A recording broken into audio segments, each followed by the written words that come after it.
Welcome, dear friends, to the ancient world, where towering mountains meet endless skies, and the silent desert holds secrets as old as time itself. In this vast wilderness, far from the bustling cities and grand palaces of Egypt, a humble shepherd tended his flock, day after quiet day. This is Moses. Once a prince in the mighty land of Egypt, living in luxury, he now found himself a simple shepherd in the wilderness of Midian. For 40 long years, Moses had led these sheep through rugged terrain, searching for fresh pastures and water. He was a silent, patient man, shaped by the solitude of the desert. He knew every rock, every path, every turn of the wind. His life was far from the power and drama of his youth, but he had learned humility and a deep connection to the land. As another day drew to a close, Moses led his flock further into the wilderness, towards a special place, a sacred mountain known as Horeb. This mountain was known as the Mountain of God, a place where the divine was rumored to touch the earth. Moses sought the best grazing there for his sheep.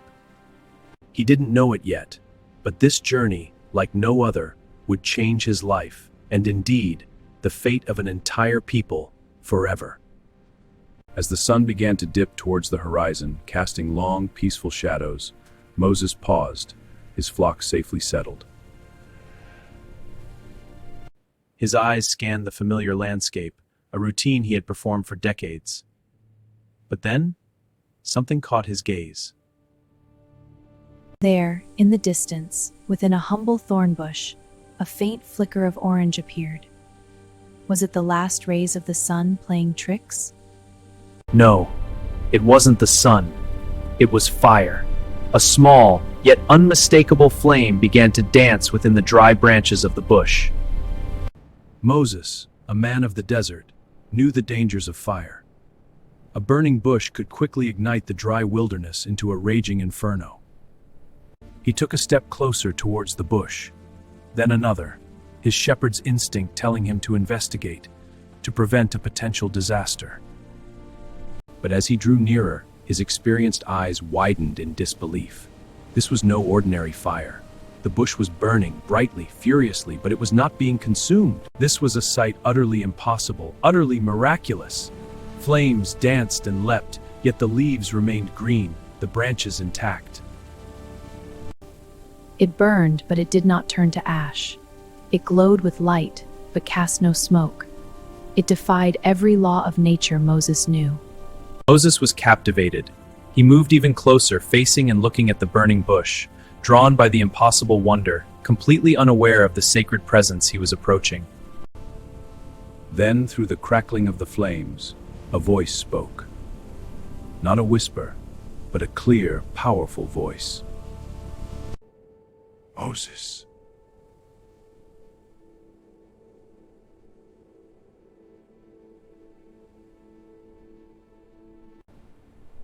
Here I am! Moses, startled, replied, "Here I am." His heart pounded in his chest. And the voice from the heart of the bush spoke again, with a command that made Moses tremble. Do not come any closer. Take off your sandals, for the place where you are standing is holy ground. Moses instantly obeyed. The ground he stood on, once just ordinary desert earth, was now sanctified by the presence of the Almighty. He hid his face, for he was afraid to look at God. The power of the voice, the impossible fire, filled him with holy dread. I am the God of your father, the God of Abraham, the God of Isaac, and the God of Jacob. I am the God of your father, the God of Abraham, the God of Isaac, and the God of Jacob. These were the patriarchs, the ancestors of Moses, the mighty founders of his people, the Hebrew nation. Moses understood. This was the God of his people, the God who had made promises centuries ago.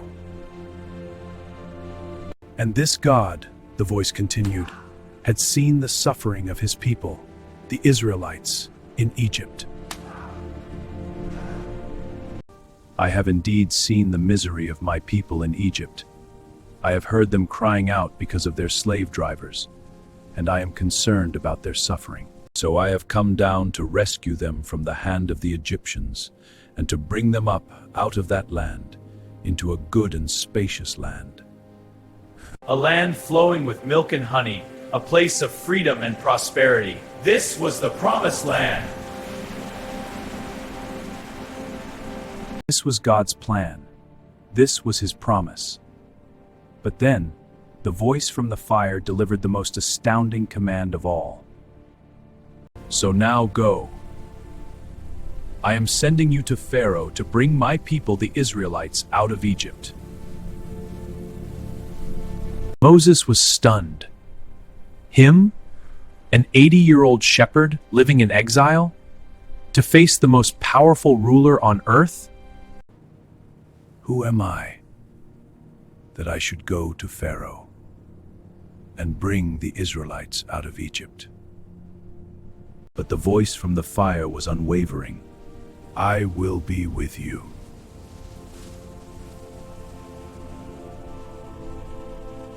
And this will be the sign to you that I have sent you. When you have brought the people out of Egypt, you will worship God on this mountain. The weight of this divine mission settled upon Moses. He was overwhelmed with doubts and questions. Suppose I go to the Israelites and say to them, "The God of your fathers has sent me to send to you," and they ask me, "What is his name?" What then shall I tell them? And God gave Moses the most sacred name, a name that revealed his eternal, self-existent nature. I am who I am. I am who I am, God declared. This is what you are to say to the Israelites. I am has sent me to you. The name itself was a promise. God is always present, always faithful, always able.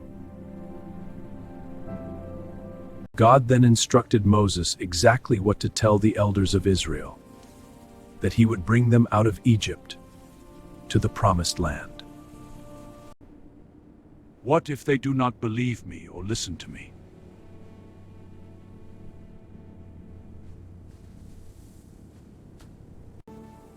What is that in your hand? A sedaf. Throw it on the ground. I obey. Moses obeyed, and instantly his shepherd's staff became a writhing, terrifying snake. Moses recoiled in terror, scrambling away from the venomous creature.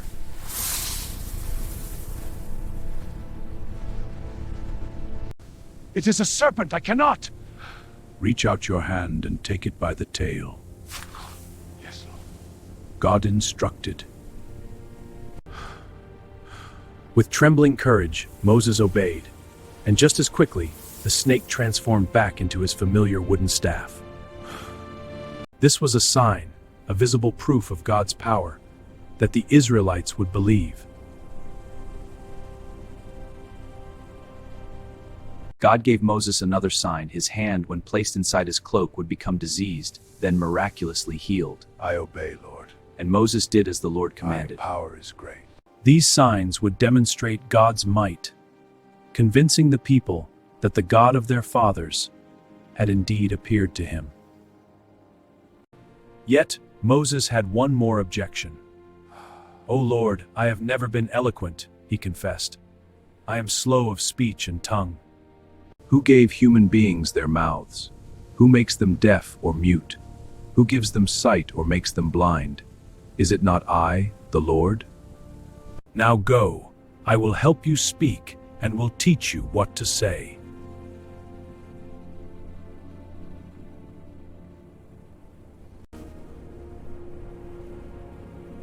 Please send someone else.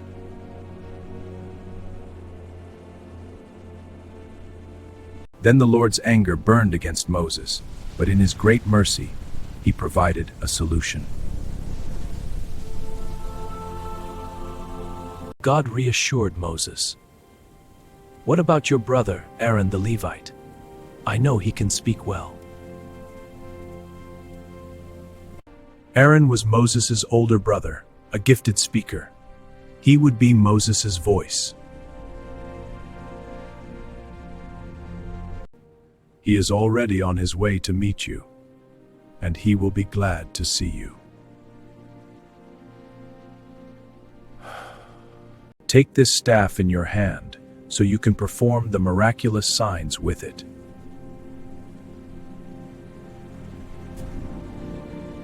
With these assurances, Moses finally stood, his heart no longer filled with overwhelming doubt, but with a newfound, trembling resolve. He accepted his destiny, his divine calling. The simple shepherd was now God's chosen leader. The miraculous fire in the bush began to subside, its light fading, but the warmth of God's presence remained in Moses' heart.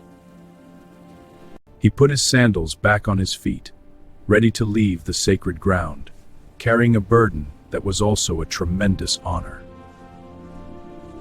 Moses, no longer just a shepherd, turned and began his journey back, his heart now set on a monumental task to free his people. The wilderness had become his training ground, and a burning bush had ignited his purpose. The bush, once a source of quiet wonder, was now a symbol of God's power and his faithfulness. This encounter set in motion the greatest exodus in history, changing the course of a nation and the world. The story of the burning bush, found in Exodus chapter 3, is one of the most powerful calls to leadership in all of Scripture.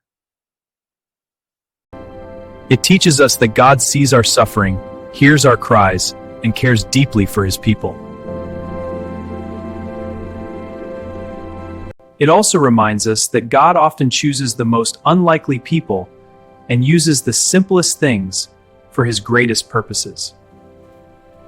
Moses, with all his doubts and flaws, was chosen not because he was perfect, but because God is faithful. God speaks to us in many ways, through nature, through his word, and sometimes in quiet, unexpected moments. Even today, the story of the burning bush inspires us to listen for God's call in our own lives. Like Moses, we might feel unqualified, but God promises to be with us, to equip us, and to provide what we need. What burning bush moments might God be showing you? What impossible task might he be calling you to? Remember Moses' courage and God's powerful assurance, "I am who I am."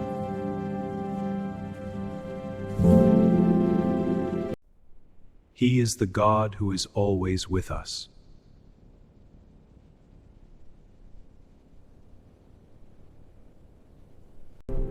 Your staff might be your talents, your voice, or even your quiet presence.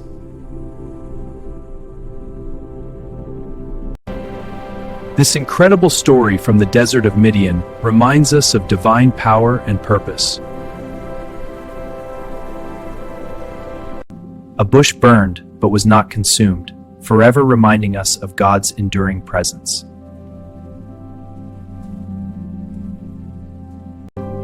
He is the God of Abraham, Isaac, and Jacob, and he is our God too.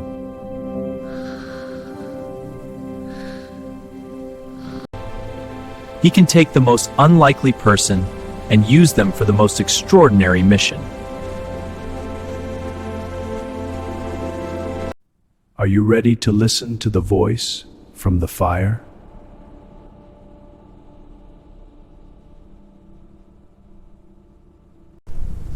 The burning bush, a voice from the fire.